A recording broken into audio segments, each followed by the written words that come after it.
మీరు భవిష్యత్తులో ఎలా ఉండాలనుకుంటున్నారో ఒక దర్శనాన్ని ఇప్పుడే మీ మనసులో స్థిరపరచుకోండి. మీరు ప్రార్థనలో కూర్చున్నప్పుడు దేవునితో చెప్పండి, నిన్ను చూసిన దర్శనం నిజమయ్యేలా చెయ్యని. ఈ విధంగా మీ దర్శనాన్ని నిజం చేసే శక్తి ఇప్పటికీ మీలోనే ఉంది. మీరు ఎక్కడికి వెళ్ళాలనుకుంటున్నారు?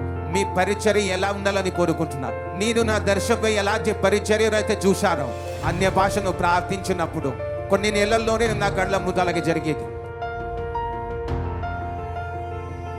ఎగ్జాక్ట్ అచ్చం అలాగే జరిగేది. ఎందుకంటే ఈ లోకం పుట్టక ముందే మనం అందరం దేవుని ఇమాజినేషన్లో ఉన్నాం. దేవుడు ఒక దర్శనాన్ని చూశాడు, మనిషి ఇలా ఉండాలని, భూమి ఇలానే ఉండాలి, చెట్లు ఇలానే ఉండాలి, జంతువులు, సముద్రం మరియు నీరు ఇలానే ఉండాలని ఆయన అనుకున్నాడు. ఆ తర్వాత ఆయన వెలుగు కలుగునుగా అన్నప్పుడు వెలుగైంది. ఇవన్నీ ముందు ఎక్కడున్నాయి? ఆయన ఆలోచనల్లో, ఆయన దర్శనంలో.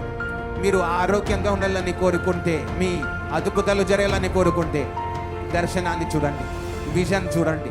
మీకు పిల్లలు లేకపోతే మీరు ఆ బిడ్డతో ఆడుకున్నట్లు దర్శనాన్ని చూడండి.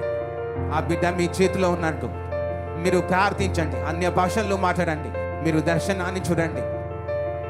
ఆయన చెప్పాడు, మీ పరుల భారము యెహోవా మీద ఉంచుము, అప్పుడు నీ ఆలోచనలు సఫలమగును. మీ ఆలోచనలు, మీ ఇమాజినేషన్స్.